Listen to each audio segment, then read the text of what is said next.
Assalamualaikum teman-teman. Ketemu lagi dengan saya Vida. Kali ini kita lanjutkan membaca buku Bicara Itu Ada Seninya, Oh Su Hyang. Kali ini kita lanjutin baca bab 3, ucapan yang membuat lawan bicara memihak kita. Berikan yang mereka inginkan. Satu kata kunci yang tepat lebih baik daripada 10 ungkapan. Choco Pie untuk perasaan, pemanas untuk kebaktian. Saat menjual produk, lebih baik menyebutkan satu persatu keunggulannya atau memaparkan satu hal dengan sederhana dan jelas. Jawabannya adalah pernyataan yang kedua. Berfokus pada keunggulan dan ciri khas produk yang sesuai dengan tren secara singkat dan lugas sehingga membangkitkan minat belanja pembeli. Ringkasan ini yang disebut kata kunci. Satu kata kunci yang tepat dapat meningkatkan penjualan secara luar biasa. Contohnya, Choco Pie, Kyungdong Boiler, dan Bakus. Pertama kita lihat iklan Choco Pie.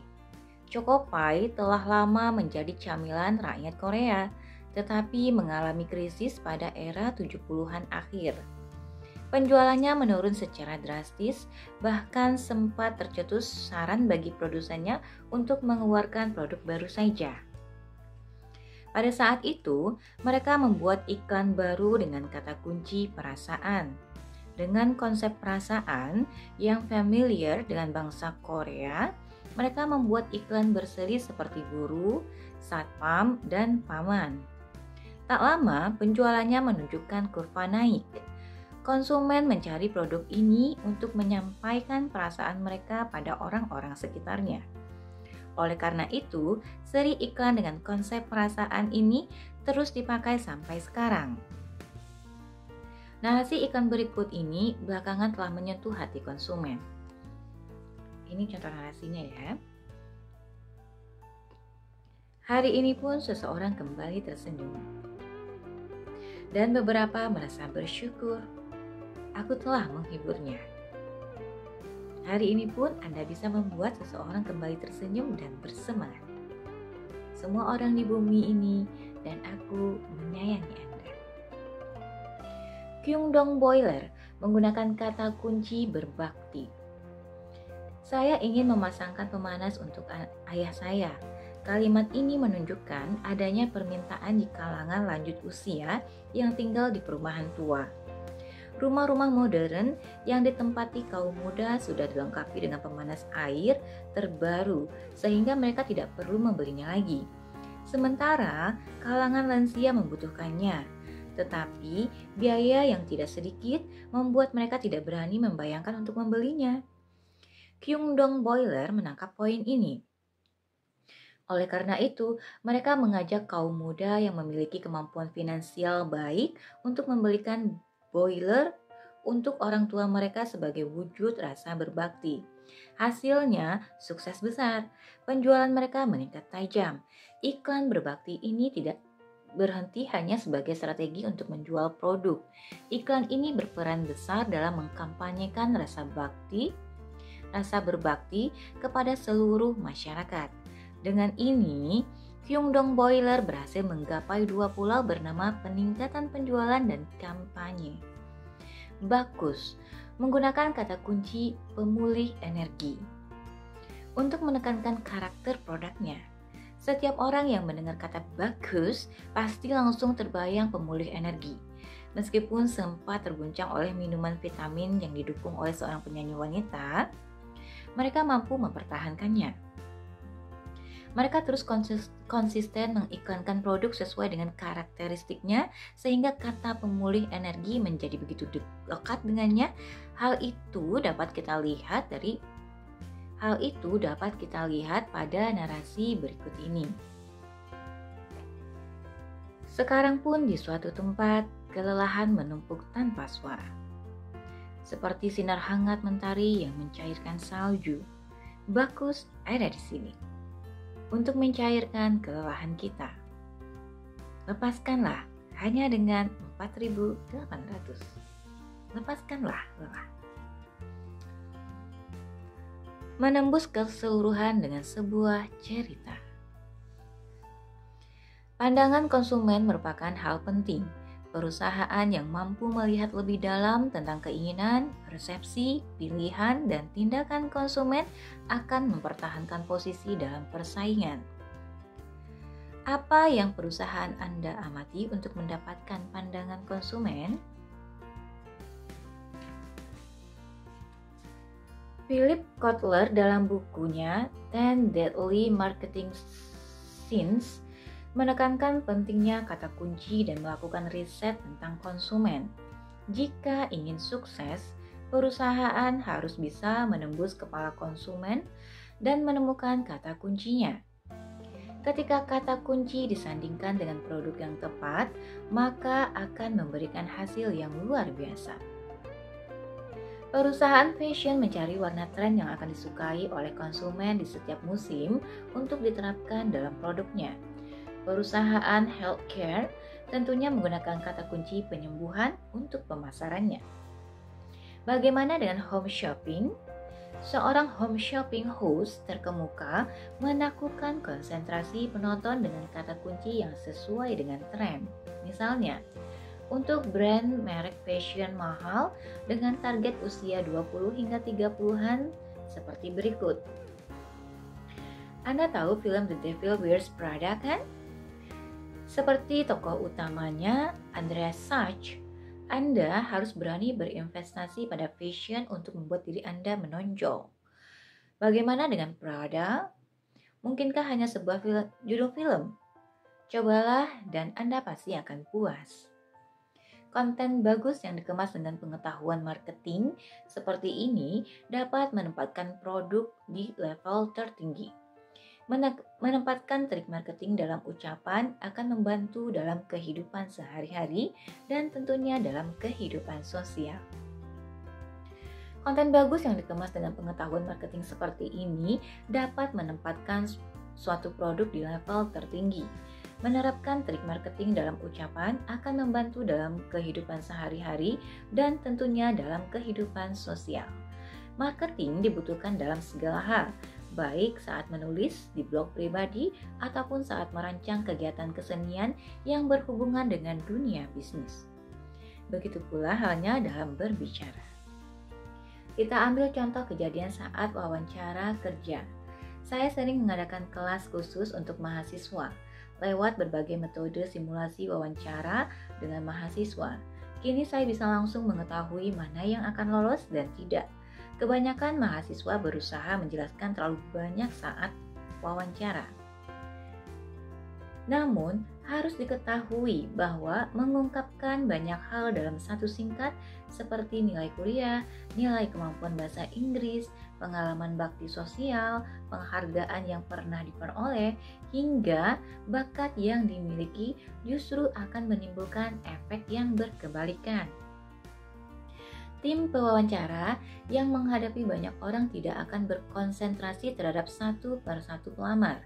Mereka membuat keputusan secara instinktif dalam waktu yang telah ditentukan sekitar 3-5 menit. Oleh karena itu, seorang pelamar harus menarik hati tim pewawancara dalam waktu singkat dengan kata kunci yang membedakannya dengan pelamar lain dan sesuai dengan yang dicari perusahaan. Dengan demikian, ia akan memberikan kesan yang kuat kepada tim pewawancara, contohnya sebagai berikut.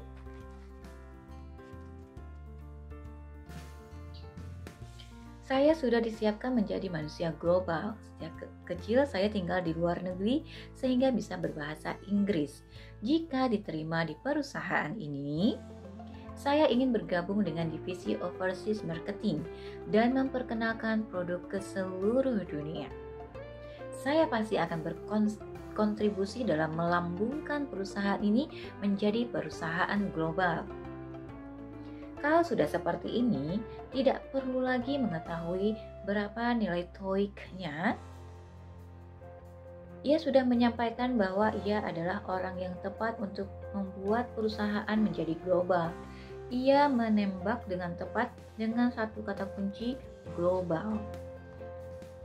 Manusia global tinggal di luar negeri. Bahasa Inggris, divisi penjualan luar negeri, seluruh dunia, perusahaan global, semua terikat dengan satu kata kunci. Jelas tim pewawancara akan menganggukkan kepala mereka. Kita lanjutin bacanya, subbab berikutnya. Alasan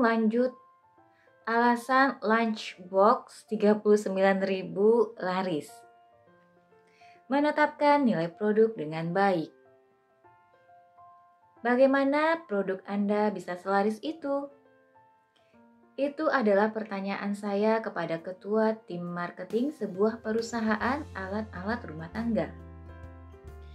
Ia beberapa kali mampu melejitkan produk perusahaannya yang tidak terlalu dikenal di pasar alat-alat rumah tangga yang hampir sepenuhnya dikuasai oleh perusahaan besar.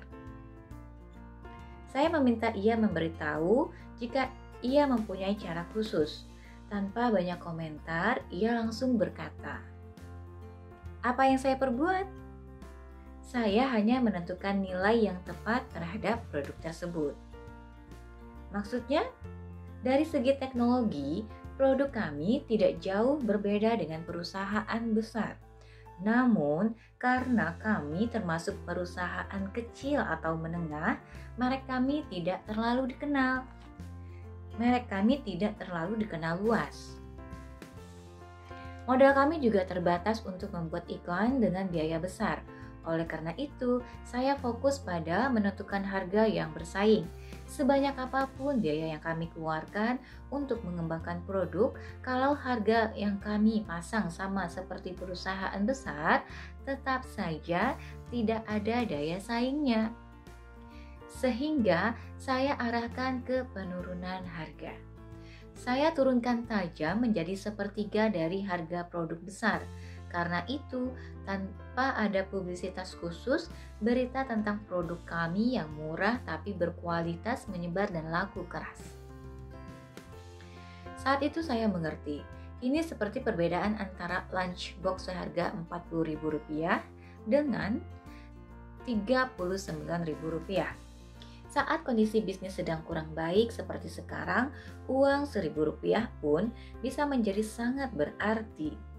Jika isinya tidak terlalu berbeda, lunchbox seharga Rp39.000 tentu lebih menarik mata. Hal ini merupakan keputusan yang sangat baik bagi perusahaan untuk menetapkan harga yang lebih murah, meskipun hanya berbeda Rp1.000 daripada lunchbox lainnya. Pemasaran seperti ini tidak menekankan pada merek, publisitas, atau isi produk, tetapi lebih kepada menentukan nilai yang tepat. Dengan memasang harga yang pas dan membuatnya berbeda dengan produk perusahaan lain, produk tersebut akan terjual dengan sendirinya. Menentukan harga yang pas tidak selalu menurunkan harga. Belum tentu semua yang murah akan menjadi best seller. Yang terpenting adalah memasang harga yang sesuai dengan barang. Jika perusahaan sekelas Starbucks yang sudah terkenal dengan kopi mahalnya menggunakan strategi penurunan harga, apakah akan berhasil? Kenyataannya, Starbucks tidak pernah menggunakan kebijakan harga murah karena mereka sudah membentuk citra sebagai tempat nongkrong yang berkelas. Pelanggan pun sudah siap untuk membayar lebih apabila membeli Starbucks. Jadi, Starbucks tidak perlu mengorbankan citra berkelasnya dengan menurunkan harga kopi. Dengan menekankan harga yang sesuai dengan citra merek kelas atas, mereka mampu membedakan diri dari kedai kopi murah dan menengah, serta memastikan pelanggannya tetap setia. Perusahaan elektronik Samsung dan LG pun menggunakan strategi harga tinggi dan mengedepankan citra produk premium.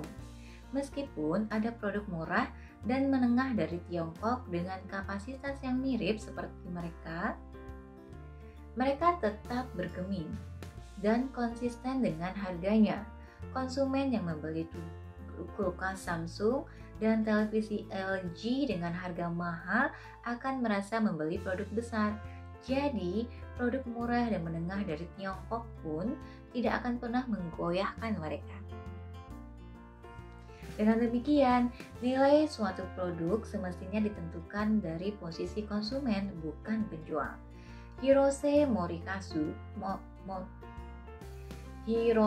Morikazu dalam buku Kotler Marketing membaca dengan esensi, menyebutkan bahwa membentuk harga dengan berorientasi kepada konsumen.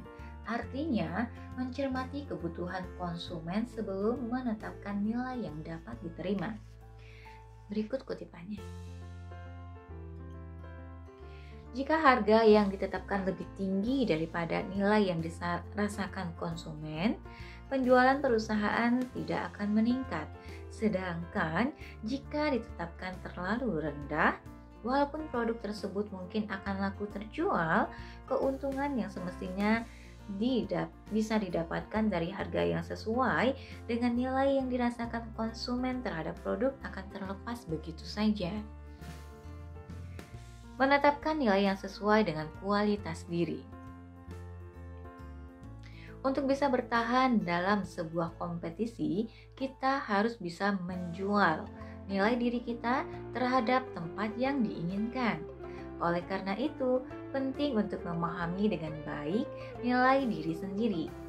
Jika kemampuan kita tidak seberapa, tetapi menetapkan nilai diri terlalu tinggi, maka tidak ada yang akan mencari kita. Sebaliknya, jika kita menetapkan nilai diri terlalu rendah, maka akan berakibat dengan kehilangan ambisi dan kepercayaan diri. Hal ini berlaku bagi semua orang, baik atlet olahraga, konsultan, pengajar, dan penyiar lepas, semua harus menentukan harga dirinya dengan baik. Bila seorang atlet baseball pemula meminta gaji tahunan yang tinggi kepada tim baseball profesional, apa yang akan terjadi? Ia akan diusir dari tim dan hidupnya akan terkatung-katung. Lalu bagaimana dengan seorang tutor yang meminta upah mengajar yang tinggi hanya karena ia pernah bekerja di sebuah perusahaan besar? Sama, perusahaan akan mencari tutor lain yang lebih berpengalaman mengajar di perusahaan. Saya sendiri sebagai speaking tutor meningkatkan nilai diri secara bertahap. Saat baru mulai mengajar dan upah saya masih kecil, saya tetap mensyukurinya. Lalu perlahan-lahan, saat nama saya mulai terpampang di media massa dan sering muncul di internet, upah saya meningkat.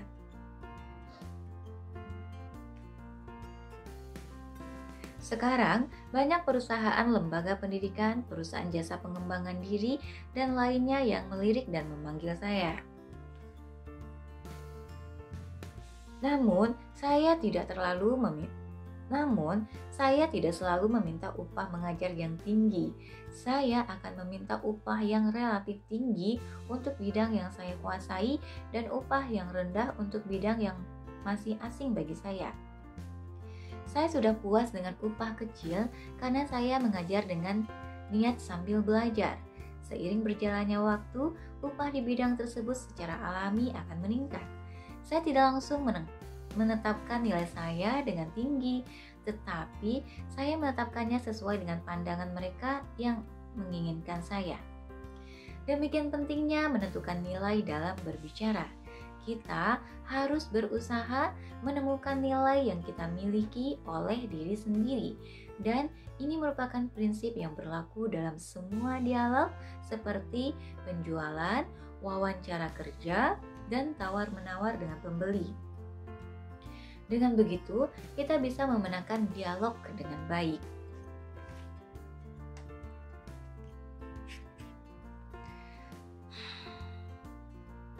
Subbab berikutnya, storytelling merupakan plot yang kokoh. Mengeluarkan iPod dari kantong celana jeans. 1000 musik ada di kantong Anda. Pada 2001, Steve Jobs memulai presentasinya tentang iPod dengan beberapa kalimat. Beberapa saat kemudian, ia merogoh kantong celana jeansnya. Saat ia mengeluarkan benda kecil, audiens langsung bertepuk tangan. Sebuah reaksi takjub melihat benda sekecil itu, lalu ia berbicara dengan tenang. Saya selalu penasaran apa fungsi kantong celana jeans. Sekarang, pertanyaan itu telah terjawab. Dengan berat hanya 0,1 kg, iPod bisa dimasukkan ke dalam kantong. Pada saat itu, iPod merupakan produk canggih dengan kapasitas penyimpanan sampai 5 GB dan termasuk barang mahal. Bagaimana jadinya jika ia hanya menyebutkan fakta-fakta tentang berapa beratnya, berapa kapasitas penyimpanannya, atau apa saja, atau fungsinya apa saja? Mungkin audiens hanya akan memperlihatkan reaksi tidak peduli seperti performanya bagus tapi mahal ah. Walaupun demikian, Steve Jobs dengan cerdas mengeluarkan iPod dari kantong celana jeansnya secara langsung untuk menekankan betapa kecilnya iPod dibandingkan dengan produk perusahaan lain. Terlebih lagi, ia juga menyebutkan bahwa iPod dirancang khusus agar pas dengan kantong, terutama bagi orang-orang yang sering memakai celana jeans. Audiens pun bisa ikut membayangkan sambil melihat iPod yang ada dalam genggaman Steve Jobs. Saat memakai celana jeans, aku juga bisa kemana-mana membawa iPod di kantong sambil mendengarkan musik tanpa perlu repot. Keren sekali kan? Dengan begitu, iPod bisa menyingkirkan produk lain yang lebih murah dan berkapasitas lebih besar, dan menjadi produk global yang hits. Presentasi ala storytelling Steve Jobs berperan besar di sini. Ia menjadi tokoh utama dalam kisah di atas panggung presentasi. Ia secara dramatis menunjukkan betapa kerennya menikmati iPod kecil dengan bercelana jeans. Gambaran yang ia tunjukkan membuat iPod menjadi produk yang inovatif dan memimpin pasar. Steve Jobs menggunakan storytelling dalam berbagai aspek saat memperkenalkan produk. Ketika menyampaikan statistik atau angka pun, ia mengubah menjadi cerita. Jika iPhone terjual sebanyak 4 juta unit, maka ia akan mengatakan bahwa rata-rata 20.000 unit terjual dalam sehari. Dengan begitu, audiens bisa lebih membayangkan tentang berapa banyak produk yang terjual. Sepanjang presentasi, ia menyajikan slide on one more thing yang terus berantai seperti cerita yang menyeratkan dengan isi yang sangat menarik. Dari sini kita tahu bahwa Steve Jobs adalah raja presentasi storytelling. Demikian pula dengan shopping host Jung Yun Jung dengan membaca Nanium 30 Choga Dareuda 30 seconds difference. Kita bisa tahu apa yang dikatakannya saat menjual mantel. Anda pernah lihat Jun Ji Hyun memakai 2 lapis mantel dalam drama My Love from the Star kan? Ia sangat cantik memakai mantel tipis yang di luarnya dilapisi dengan mantel tebal. Saya juga belakangan ini sedang diet supaya bisa memakainya seperti Jun Ji Hyun. Saat memperkenalkan produk, ia menghindari menyebutkan nilai, statistik, komposisi, dan karakteristik produk serta menggantinya dengan kisah yang kuat. Menurutnya, home shopping host bukan sekadar orang yang menjual produk. Home shopping host berperan membantu konsumen menemukan stylenya, membuat cerita baru dalam kesehariannya, dan memperoleh kebahagiaan. Kisah yang kuat memerlukan plot yang kuat. Storytelling merupakan hal yang tidak bisa dipisahkan dari presentasi maupun home shopping. Storytelling memberikan efek resapan dan rasa yang sama, seperti menyebutkan kenyataan sederhana, bahkan sampai membangkitkan kebahagiaan seperti menonton drama populer. Audiens akan mengembalikan badan saat Anda menyebutkan kata-kata yang kaku, tetapi dengan storytelling, mereka akan bertepuk tangan dengan antusias. Storytelling tidak dilakukan dengan menceritakan apa saja. Jika Anda mengembangkan cerita yang isinya membosankan, tidak ada seorang pun yang akan mendengarnya. Plot yang kokoh diperlukan dalam storytelling. Sebuah cerita harus memiliki plot agar dapat melesat seperti anak panah dan menghujam hati para pendengar. Dalam buku 20 Master Plots karya Ronald B. Tobias, ada 8 unsur yang diperlukan untuk plot yang kokoh. 8 unsur yang diperlukan adalah berikut. 1. Tidak ada ketegangan sama dengan tidak ada plot. Dalam drama Descendant of the Sun, cinta Yoo Si-jin dan Kang Mo Yeon terbentuk dengan kencang. Setiap kali cinta keduanya diuji, mereka selalu bisa mengalahkannya dan berhasil menggenggam erat tali cinta mereka. Cerita akan menjadi sangat membosankan tanpa ketegangan yang disebabkan oleh krisis yang memisahkan mereka. 2. Ciptakan ketegangan dengan daya konfrontasi. Sulit mencari film atau drama yang tidak menggunakan plot konfrontasi antara kebaikan dan kejahatan. Cerita lebih menarik saat sang tokoh utama selalu diserang oleh tokoh antagonis. Bagaimana nasib tokoh utama selanjutnya tentu membuat penasaran. 3. Maksimalkan ketegangan. Maksimalkan ketegangan dengan daya konfrontasi. Jika persetujuan antara tokoh utama dan penjahat selesai dalam satu kesempatan, cerita akan berakhir. Semakin lama, kekuatan si jahat semakin hebat, dan sang tokoh utama pun menghadapi situasi sulit. Hampir semua film blockbuster Hollywood demikian.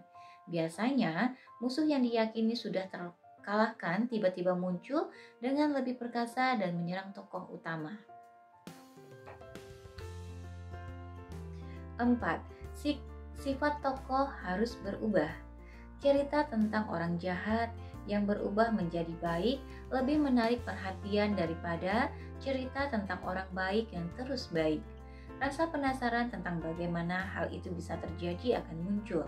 Jika yang baik berubah menjadi jahat dan yang jahat berubah menjadi baik, maka tidak ada seorang pun yang bisa menebak apa yang akan terjadi pada para tokoh.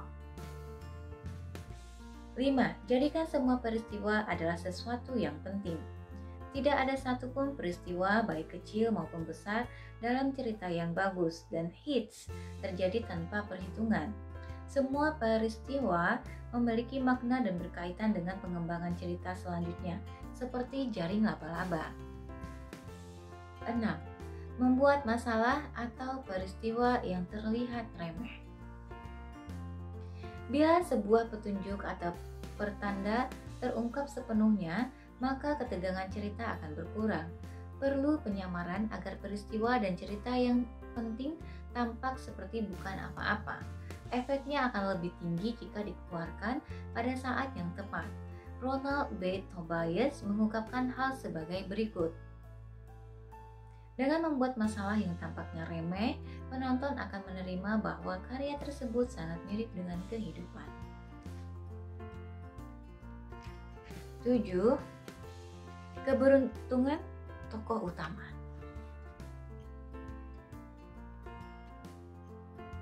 Dalam drama, film, maupun novel, sang tokoh utama pasti mampu mengatasi permasalahan yang rumit.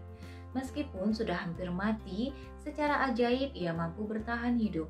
Dalam drama Descendant of the Sun pun diciptakan suasana duka seolah-olah Yo Si Jin benar-benar sudah mati. Tetapi di akhir cerita, ia muncul kembali dalam keadaan hidup. Begitulah, keberuntungan selalu mengikuti tokoh utama. 8. Peran tokoh utama dalam klimaks. Alur sebuah cerita diarahkan oleh tokoh utama. Cerita memperlihatkan bagaimana tokoh ini menembus rintangan dan mengatasinya. Oleh karena itu, tokoh utama harus ditonjolkan. Dan dalam klimaks cerita, penanganan penjahat tidak boleh dilakukan oleh pemeran pembantu.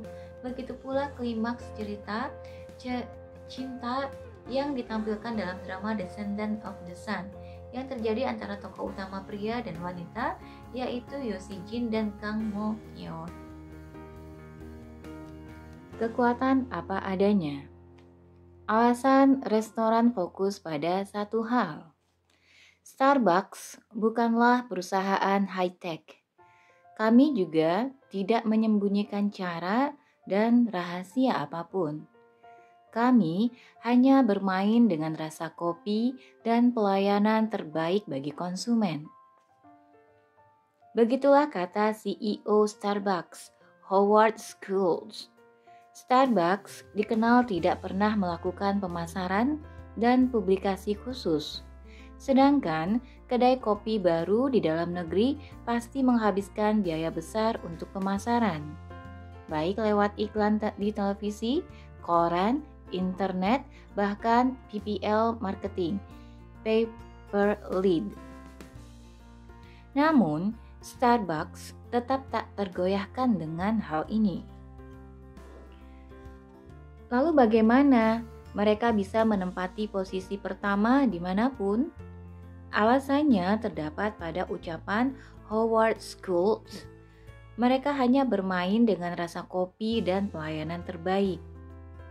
Mari kita kesampingkan bahwa pelayanan di sini berfungsi sebagai penopang rasa kopi. Dengan demikian, dapat kita ketahui bahwa rahasianya adalah permainan rasa alami kopi. Konsumen juga mendatangi Starbucks karena ingin menikmati suasana khas Starbucks. Namun, citra sebagai tempat yang nyaman tidak pernah menjadi faktor penting bagi Starbucks. Ada atau tidak ada tidak jadi masalah. Hanya satu yang tidak pernah bisa tergantikan dengan apapun, rasa kopi. Hal inilah yang membuat Starbucks tidak pernah sedikit pun meredup dengan serangan kedai kopi lokal semacam Cafe Bean di Korea. Cafe Bean lebih peduli tentang pemasaran daripada rasa asli kopi, sehingga mereka mulai mengalami keruntuhan. Demikian pula halnya dengan restoran. Begitu banyak restoran yang terkenal dengan menu khas seperti Hamburg steak, tonkatsu babi goreng, chamchiho tuna cincang, Chinese food, dan lain-lain. Berbeda dengan waralaba besar, restoran yang dikelola secara mandiri lebih bergantung pada modal. Mungkin itu sebabnya mereka tidak punya waktu untuk memikirkan soal publikasi yang berbiaya besar. Sebagai gantinya, restoran mencurahkan segalanya pada satu hal, rasa otentik masakan. Jika rasanya memuaskan konsumen, maka pelanggan setia mereka pun akan bertambah. Melalui info dari mulut ke mulut, konsumen akan mendatangi mereka dengan sendirinya. Konsumen yang memiliki cita rasa akan bersedia pergi jauh-jauh hingga ke daerah lain walaupun membutuhkan waktu. Contoh sukses bisnis yang mengandalkan orisinalitas adalah aplikasi Baimin. Pendirinya Kim Bong Jin melihat banyaknya peluang bisnis aplikasi sejak masuknya Apple ke Korea. Ia pun tertarik untuk mengembangkan aplikasi, padahal ia adalah desainer yang tidak pernah berhubungan dengan IT. Bagusnya buat apa ya? Oh iya, ponsel pintar kan pada dasarnya adalah telepon. Tidak bisa dibayangkan jika ponsel pintar tidak memiliki fungsi telepon. Aku bisa menggunakan fungsi tersebut. Akhirnya, ia mengembangkan aplikasi yang menyediakan nomor telepon restoran di sekitar dan menyambungkannya dengan konsumen. Satu saja cukup. Keberhasilan karena orisinalitas juga berlaku saat berbicara. Apa yang kamu bisa? Apa yang kamu bisa? Pertanyaan ini saya ajukan saat mengajar kelas khusus wawancara kerja di sebuah universitas di daerah. Saya sedang mengadakan bimbingan dengan masing-masing siswa. Seorang mahasiswi mengungkapkan kegundahannya sambil malu-malu. Ia meneruskan studi di jurusan sekarang karena menyesuaikan dengan nilainya. Tetapi, ia sama sekali tidak tertarik untuk belajar sehingga nilainya tidak pernah bagus. Tahun depan ia akan lulus, tetapi ia tidak tahu perusahaan seperti apa yang akan menerimanya nanti. Saat ia terlihat semakin muram, saya memintanya untuk menceritakan kemampuannya. Lalu ia mulai membuka suara dengan wajah riang. Saya suka dengan kosmetik, sehingga cukup ahli soal make up. Teman-teman sering meminta saya untuk merias mereka. Jika melihat teman yang saya dandani merasa senang, saya pun ikut senang. Meskipun hal lain saya tidak tahu, tapi kalau soal kosmetik saya sangat paham. Saya memintanya menjelaskan tentang merek kosmetik tertentu saat itu juga. Ia pun dengan lancar menjelaskan kelebihan dan kekurangan produk tersebut jika dibandingkan dengan produk lainnya, serta memberitahukan berbagai trik saat berdandan. Kemudian, ia memerhatikan wajah saya dan menebak nama produk yang saya pakai sambil memberitahu hal yang harus diperhatikan saat memakai produk tersebut. Saat itu, saya bisa menduga bahwa kemampuannya sungguh luar biasa. Kamu sepertinya sudah punya kemampuan yang jauh melampaui teman-temanmu yang lain. Menurut saya, kamu sudah profesional menyangkut soal kosmetik. Jika saya pimpinan perusahaan kosmetik, saya pasti akan segera mempekerjakan kamu. Jadi jangan bandingkan dirimu dengan teman-teman yang lain. Berfokuslah pada hal yang paling kamu sukai. Kualitas kamu sebagai kosmetik mania dan berfokuslah pada hal yang paling kamu kuasai. Kualitas kamu sebagai kosmetik mania dan jadikan itu sebagai brand kamu pada saat wawancara. Pasti akan ada perusahaan yang membutuhkanmu. Setelah itu, saya menerima kabar bahwa ia diterima bekerja di perusahaan kosmetik A. Di sekeliling saya juga masih banyak contoh serupa. Ada yang bekerja di perusahaan peralatan olahraga karena bakatnya di bidang olahraga, dan ada juga yang menjadi presenter karena berbakat dalam berbicara. Mereka yang setia pada bakatnya seperti ini akan banyak menghasilkan prestasi yang patut diapresiasi di pekerjaannya. Begitu pula dengan Lucy Park, seorang perencana periklanan yang dikenal juga sebagai penggali atau ratu kompetisi. Ia menekuni bakatnya di bidang perencanaan iklan sejak di bangku kuliah. Wanita yang 23 kali memenangkan kompetisi ini membranding dirinya sebagai perencana iklan bertalenta sehingga bisa masuk ke perusahaan perencanaan Chill Worldwide sambil memaparkan alasannya ikut kompetisi hingga ratusan kali adalah ia menunjukkan kemampuannya. Ia berkata seperti ini kepada para mahasiswa yang akan menghadapi dunia kerja. Jika kita menggali sekadarnya di berbagai tempat, maka galian itu akan segera hilang tergerus angin. Namun, hal sebaliknya tidak akan terjadi jika kita menggalinya dengan dalam dan luas. Jangan seperti pedagang yang menjual beragam benda yang gemar mengatakan ini ada, itu juga ada. Tetapi katakanlah, saya cuma punya satu. Kalau tidak mau, ya sudah. Saya pun berkata demikian saat wawancara. Kekuatan repetisi untuk mendatangkan yes. Pohon yang tidak tumbang walaupun dipukul 9 kali. Pada era Gold Rush di Amerika bagian barat, seseorang bernama Derby pergi ke arah barat dengan mimpi besar.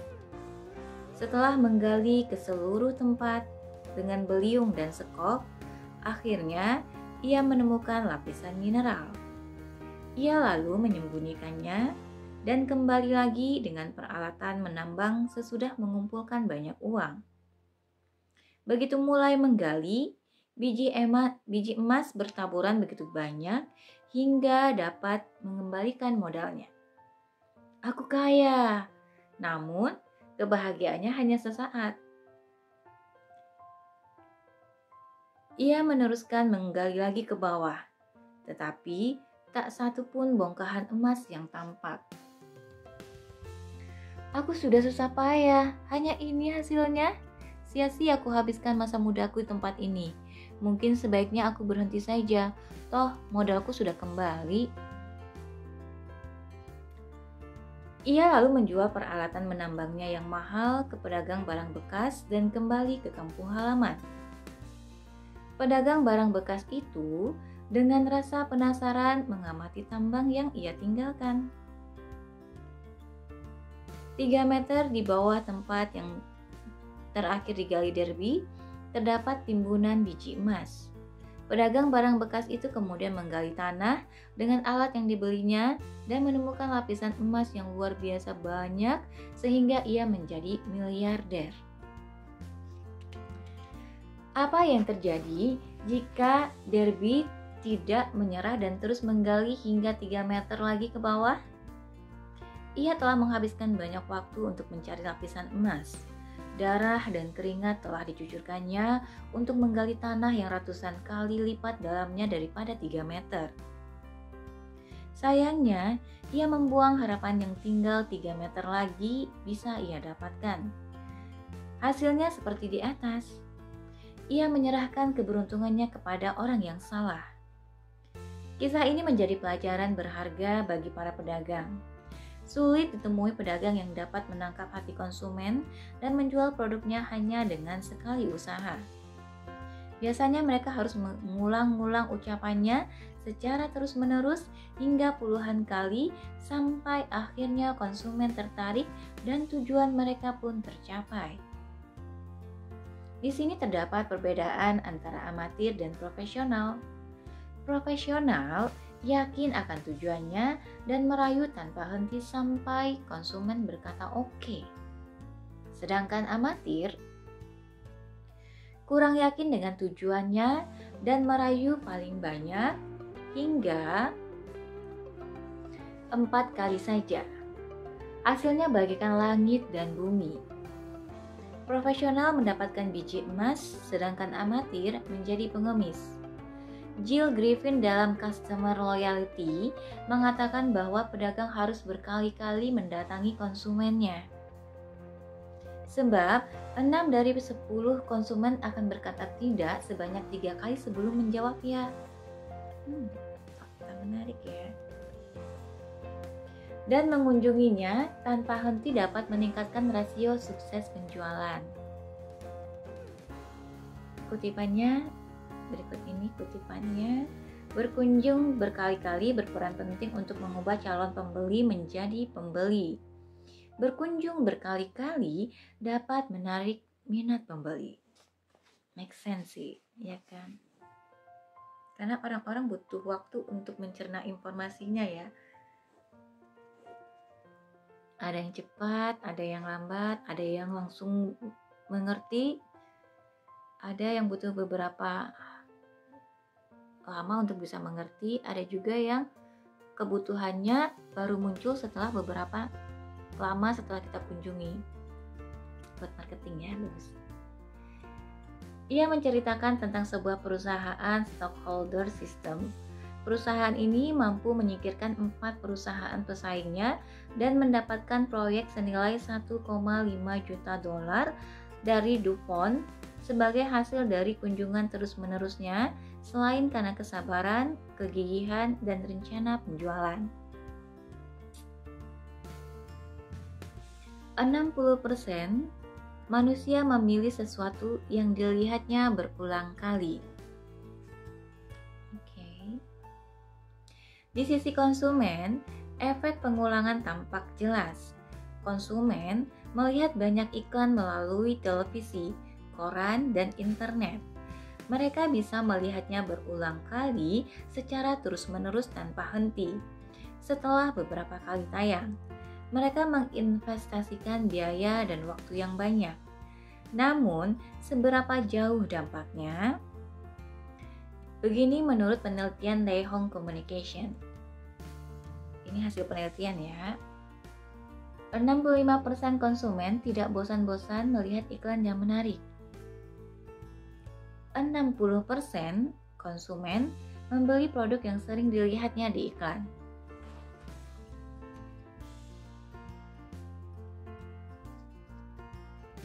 Dari sini dapat kita ketahui bahwa semakin sering diulang, iklan akan membangkitkan keinginan membeli yang kuat pada konsumen.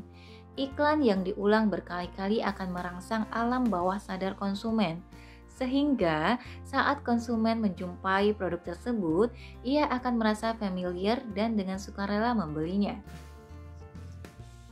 Bintang home shopping house pun dapat memperkenalkan produk berulang kali, walaupun ada juga yang berhenti setelah 1 kali. Tapi, sebagian besar mengulangnya selama 1 musim untuk mendekati dan merayu konsumen. Konsumen yang mulanya tidak terpikir untuk membeli dan hanya menonton tayangan itu lama-lama akan berpikir, aku harus membeli produk ini, aku membutuhkannya. Jadi apa yang harus dilakukan jika ingin menjadi pebisnis ulung dan bintang home shopping house? Anda harus menguasai kemampuan berbicara untuk bisnis.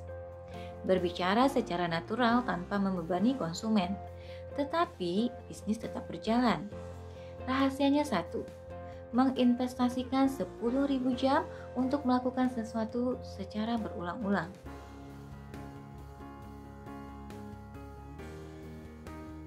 Malcolm Gladwell berpendapat bahwa menginvestasikan 10.000 jam di suatu bidang dapat membuat kita menjadi ahli di bidang tersebut.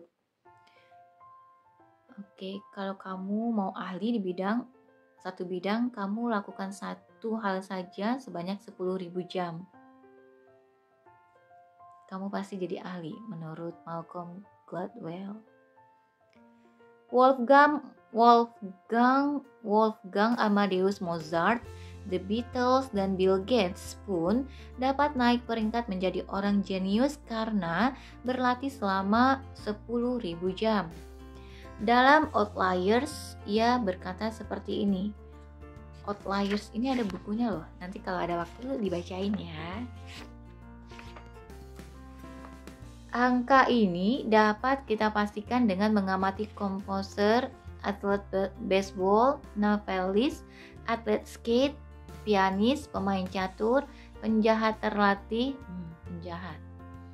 atau di bidang lainnya. 10.000 jam sama dengan berlatih selama 10 tahun dengan perhitungan 3 jam sehari atau 20 jam seminggu. Nih rumusnya ya, kalau kamu mau jadi ahli, kamu minimal harus latihan 3 jam sehari selama 10 tahun.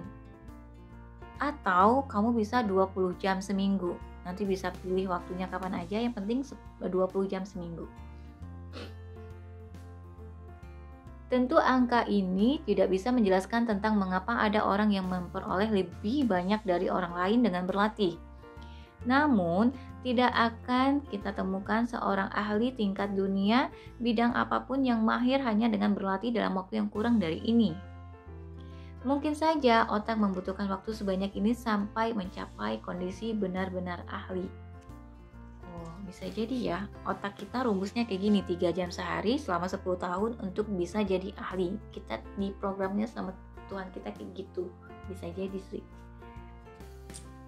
Berbicara untuk bisnis sekali, 2 kali tidaklah. Berbicara untuk bisnis sekali 2 kali tidaklah sama dengan berbicara untuk bisnis puluhan kali. Pesan yang disampaikan dengan cara kedua lebih kuat dan bertenaga. Meskipun mungkin secara sadar konsumen menolak, tetapi secara tidak sadar ia pelan-pelan bereaksi terhadap ucapan itu.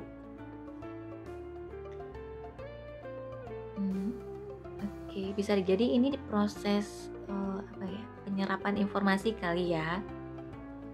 Jadi informasi yang disampaikan, yang diterima satu kali itu nggak langsung mengubah seseorang, tapi kalau disampaikan berulang-ulang kali, lama-lama dia akan menyerap informasinya dan akan menerima informasi itu lama-kelamaan. Dengan terus mengulang sebagaimana menggali 3 meter lebih dalam, pada akhirnya konsumen akan membuka pintu hatinya. Jangan lupa bahwa sebuah batu akan berlubang jika ditetesi air terus-menerus.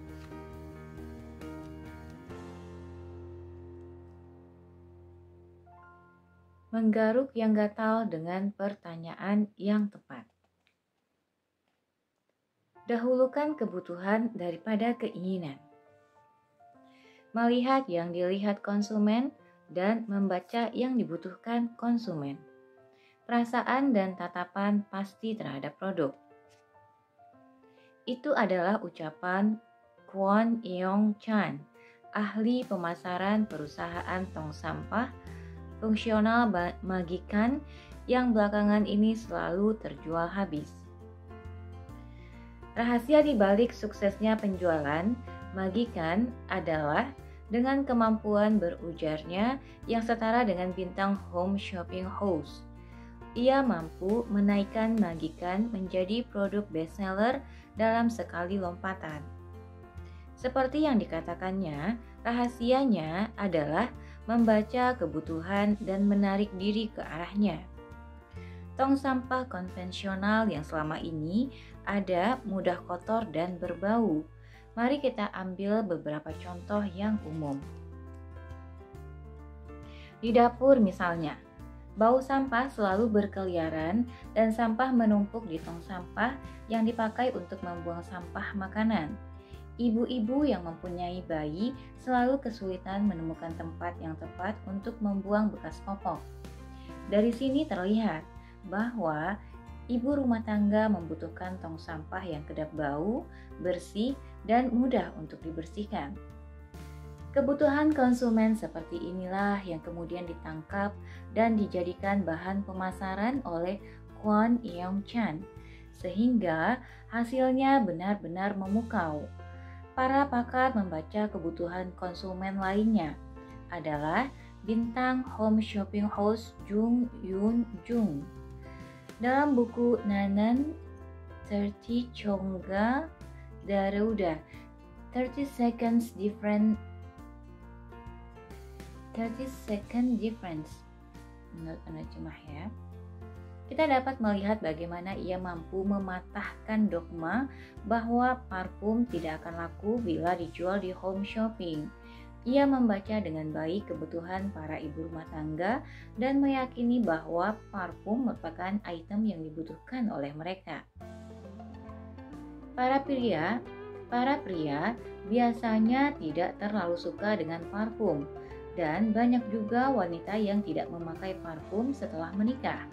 Namun, terkadang setelah masak, bau makanan tidak hilang juga dari badan kita, meskipun telah mandi kan? Nah, parfum ini bisa kita gunakan untuk menghilangkan bau makanan dari badan kita. Para pria biasanya tidak lanjut. Para ibu rumah tangga menjadi antusias mendengar ucapan ini. Dengan lantang mereka berkata, "Betul, kami butuh itu." Dan secara langsung mereka memesannya. Needs atau kebutuhan merujuk pada dorongan atas sesuatu yang secara mendasar diperlukan. Konsumen akan menderita bila tidak ada produk yang dapat mengatasi kebutuhan mereka. Sehingga, jika ingin menjalankan bisnis yang sukses, Anda harus memahami kebutuhan konsumen dan menerapkannya dalam produk Anda. Usaha yang mengalami kegagalan karena terlalu fokus pada wants atau keinginan dan bukan pada kebutuhan. Padahal, usaha yang mengalami kegagalan karena terlalu fokus pada wants atau keinginan dan bukan pada kebutuhan. Padahal, keinginan tidak masalah bila terpenuhi atau tidak. Konsumen dapat mempertimbangkan beberapa produk untuk memenuhi keinginannya. Analogi sederhananya seperti ini. Ada seseorang yang sedang kehausan. Ini adalah kebutuhan. Namun, perihal apa yang akan ia minum untuk mengatasi kebutuhan ini, entah teh, gandum, air mineral, atau minuman kaleng, adalah keinginan. Mari kita lihat contoh usaha yang sukses karena mempertimbangkan kebutuhan konsumen. Pada saat tren well-being sedang berembus kencang, barbecue chicken menangkap kebutuhan konsumen akan kesehatan dan mencetuskan ayam zaitun. Hal ini sukses besar dan menjadikan barbecue sebagai pelari terdepan dalam bisnis olahan ayam dalam negeri. Yoon Hong-geun, sang CEO, mengungkapkan alasan mereka membuat ayam zaitun. Minyak zaitun adalah minyak yang baik untuk dikonsumsi oleh manusia. Minyak ini tidak hanya memiliki efek anti kanker, tetapi juga bagus untuk kecantikan kulit. Begitu pula dengan Governor Chicken yang mengambil jalur yang sama. Mereka merefleksikan kebutuhan konsumen akan makanan yang enak dan baik untuk tubuh. Governor Chicken adalah ayam yang dibakar sehingga konsumen tidak perlu lagi mengkhawatirkan soal zat berbahaya yang masuk ke tubuh akibat minyak goreng. Ditambah lagi, dimasak dengan bawang hitam yang semakin menegaskan bahwa olahan ini baik untuk kesehatan. Kondisi bisnis yang kian lesu belakangan ini memunculkan kebutuhan-kebutuhan baru. Konsumen yang dompetnya kian menipis mulai membutuhkan sesuatu yang murah tapi banyak. Peluang inilah yang diambil oleh Tiba Chicken. Ide bisnis dapat 2 ekor dengan harga 1 ekor.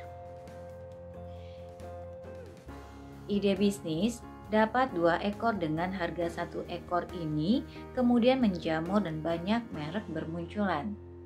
Bisnis ayam 2 ekor ini tampaknya akan terus bergeliat karena kebutuhan konsumen untuk sementara tidak akan berubah. Bagaimana dengan IT? Aplikasi Cardok adalah salah satu contoh bisnis yang mampu menangkap kebutuhan pelanggan. Lesunya kondisi bisnis membuat konsumen susah memiliki mobil karena biaya perbaikan kerusakan mobil tidaklah sedikit. Apalagi setiap call center memasang tarif yang bervariasi.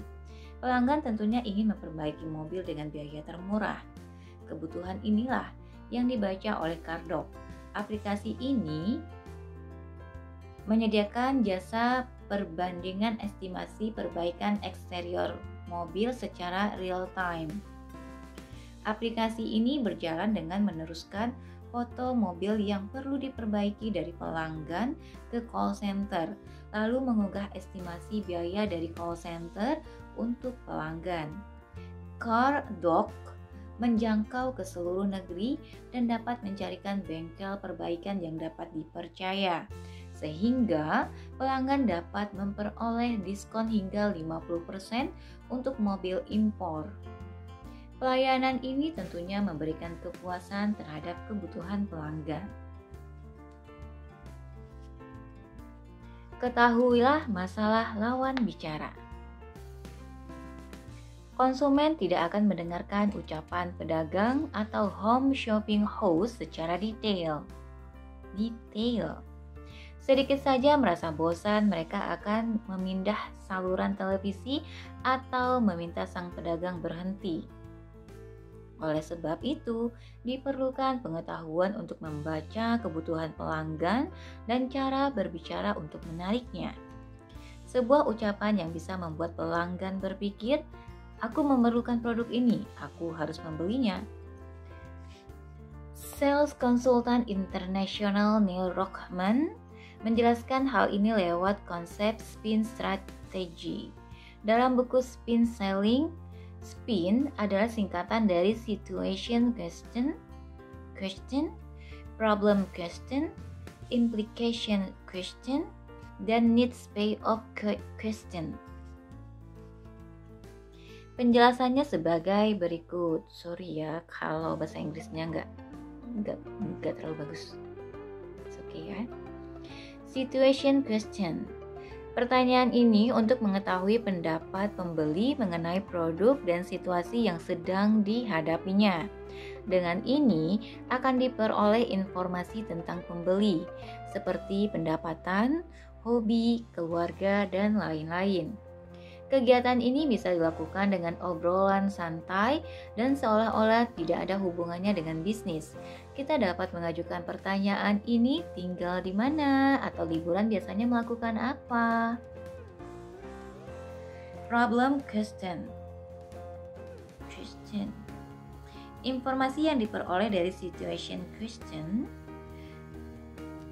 dapat digunakan untuk memahami masalah, kesusahan, dan kebutuhan baru konsumen lalu menyadarkannya. Kita dapat melemparkan pertanyaan seperti, "Anda merasa tidak nyaman, kan?" Implication question. Di sini kita menanyakan pengaruh buruk apa yang diberikan masalah tersebut terhadap keluarga, kesehatan, hidup, atau bisnis konsumen. Kita berusaha menunjukkan betapa seriusnya permasalahan tersebut. Kita dapat melontarkan pertanyaan seperti, "Berat juga ya, semestinya ada produk baru ya?" Yang terakhir, needs payoff question. Setelah mengetahui dengan pasti kebutuhan dan kepentingan konsumen, kita tinggal memberikan solusi kepadanya. Kita dapat memperkenalkan produk kita sebagai salah satu alternatif. Kita dapat memberikan pertanyaan seperti, "Di produk kami tidak ada masalah seperti itu, mungkin Anda perlu mencobanya." Untuk yang ini cocok buat ini ya, marketing ya. Next, subbab berikutnya, obrolan yang menguntungkan. Tidak ada orang yang menolak untung. Dalam setiap produk atau jasa yang dijual, terdapat pohon ceri yang sedang berbunga. Jika ada konsumen yang sungguh-sungguh ingin membelinya, berarti ada sesuatu yang diinginkan sang konsumen di dalamnya. Itulah keuntungan yang sejatinya ingin diperoleh konsumen. Temukanlah apa sesuatu itu lewat pertanyaan dan mendengarkan. Lalu, yakinlah bahwa ia bisa mendapatkannya jika membeli produk Anda. Itu adalah ucapan motivator dunia Brian Tracy. Menurutnya, cara efektif untuk menjual produk adalah Dengar memberikan banyak keuntungan kepada pembeli. Pembeli menyukai barang gratisan dan produk yang memberikan keuntungan lebih dengan harga yang sama. Semakin tegak lurus perbandingan antara biaya yang dikeluarkan dan keuntungan yang diperoleh, maka akan semakin puas. Begitu pula menurut super salesman abad ini, Joe Girard. Selama 15 tahun ia berhasil menjual 13.000 mobil. Banyak ya. Dan rekornya ini pun tercatat selama 12 tahun berturut-turut dalam Guinness Book of World Records. Dalam Law of 250-nya yang terkenal, ia mengatakan betapa esensialnya memberikan keuntungan kepada konsumen. Ia menemukan bahwa seseorang rata-rata memiliki 250 orang kenalan dalam hidupnya yang akan menghadiri pemakaman ataupun pernikahan. Dengan demikian, seorang konsumen mampu memperkenalkan hingga 250 orang lainnya. Pada kenyataannya, ia rata-rata mendapat 20 orang konsumen baru dari satu orang konsumennya. Sekarang masalahnya, bagaimana cara berbisnis dengan orang asing yang baru kenal? Saat orang yang baru ditemuinya tersebut menanyakan apa pekerjaannya, ia tidak menjawab secara langsung tentang apa yang dikerjakannya. Ia akan mencari poin apa dari pekerjaannya yang memberikan keuntungan kepada orang tersebut, sehingga orang yang baru ditemui itu akan berpikir, "Wah, aku memerlukan orang ini." Setelah itu, dapat dipastikan orang tersebut akan menyimpan kartu nama Girard dan menelponnya. Make sense ya, kalau orang bermanfaat untuk kita, pasti kita akan menyimpannya ya. Dan tidak akan melewatkannya begitu saja. Seorang kenalan saya yang banyak menjual mobil produk luar negeri pun demikian.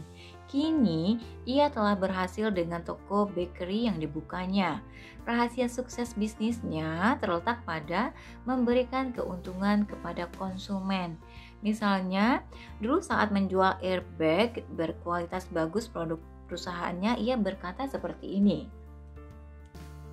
Ini bisa dicontoh nih ya buat yang mau jualan. Beberapa bulan lalu, seorang teman saya mengalami kecelakaan yang melibatkan 3 kendaraan. Hanya putrinya yang selamat, sedangkan ia dan istrinya meninggal dunia. Konon, putrinya yang duduk di kursi belakang tersebut selamat karena airbag. Untungnya airbag itu berkualitas tinggi, sehingga ia hanya mengalami luka ringan dan lolos dari situasi kritis. Jika Anda peduli pada keluarga Anda, sebaiknya ganti mobil Anda yang memiliki fungsi airbag-nya yang bagus. Konsumen yang mendengar ini langsung terkesiap. Terbayang wajah anak dan istrinya. Lalu ia mulai berpikir untuk membeli mobil luar negeri meskipun sedikit mahal tapi penting bagi keselamatan. Keuntungan memberi manfaat lebih. Keuntungan yang diberikan produk itu sendiri dan keuntungan-keuntungan lainnya adalah tongkat sihir untuk membuka dompet pembeli. Seiring dengan meningkatnya pembelian di online shop dan TV home shopping belakangan ini, banyak pedagang yang bermunculan baik secara daring maupun luring. Menurut sebuah perusahaan market research, alasan utama para konsumen menggunakan home shopping adalah penawaran harga yang murah. Emang sih, biasanya di TV-TV harganya murah ya. Disusul dengan keuntungan tambahan seperti cicilan tanpa bunga atau bonus. Iya, kalau beli di TV itu banyak bonusnya, bisa kartu kredit juga. Dari sini terlihat bahwa konsumen selalu mempertimbangkan keuntungan saat membeli suatu produk. Baru-baru ini, Wu Richard mengeluarkan produk baru untuk WooRicard mengeluarkan produk baru untuk pelanggan yang banyak memanfaatkan home shopping. Jadi kartu khusus buat home shopping gitu kayaknya ya. Kartu ini dilengkapi dengan banyak manfaat tambahan. Selain memberikan diskon pada saat membeli barang di home shopping, kartu ini juga dapat dipakai di bioskop, taman bermain, restoran, dan kedai kopi. Ini semuanya orang butuh tempat kayak gini kayaknya ya. Dengan keuntungan sebanyak ini, konsumen tentu tidak akan melewatkannya. Karena sudah terikat oleh berbagai manfaat yang diberikan oleh kartu ini, para ibu rumah tangga yang merupakan pelanggan utama home shopping tidak akan melepaskan peluang diskon di restoran atau taman bermain demi keluarga mereka. Ya nih, bener nih. Bagi mahasiswa atau pekerja muda yang gemar minum kopi tapi terbebani oleh harganya, adanya diskon tentu langsung menarik hati mereka. Seorang home shopping host juga perlu menunjukkan bahwa keuntungan bagi konsumen adalah yang utama. Penjualan dapat meningkat jika ia menekankan manfaat produk dan keuntungan tambahannya. Ia harus memikirkan secara detail keuntungan apa yang dapat diperoleh konsumen bila membeli produk tersebut dan memperkenalkannya dengan baik. Dengan demikian, konsumen yang sedang menontonnya akan langsung mengambil teleponnya. Prof, tolong beritahu satu saja rahasia sukses presentasi untuk memenangkan kontrak. Permintaan seperti ini kerap kali datang kepada saya dari para penanggung jawab presentasi perusahaan. Mereka sudah membaca banyak buku tentang berbagai teknik presentasi, tapi mereka tetap ingin menutup 1% kekurangan yang ada dengan berkonsultasi kepada saya. Hanya satu hal yang dapat saya sampaikan kepada mereka. Mudah, berikan keuntungan kepada perusahaan klien kalau bisa yang banyak. Semakin banyak keuntungan, klien akan semakin ingin bekerja sama. Dalam dunia bisnis yang mengejar keuntungan, tidak ada trik lain yang lebih pasti daripada memberikan keuntungan, kan? Sebuah perusahaan yang mencari keuntungan tentu akan mengejar keuntungan juga. Ya, kita usahakan biar untung ya.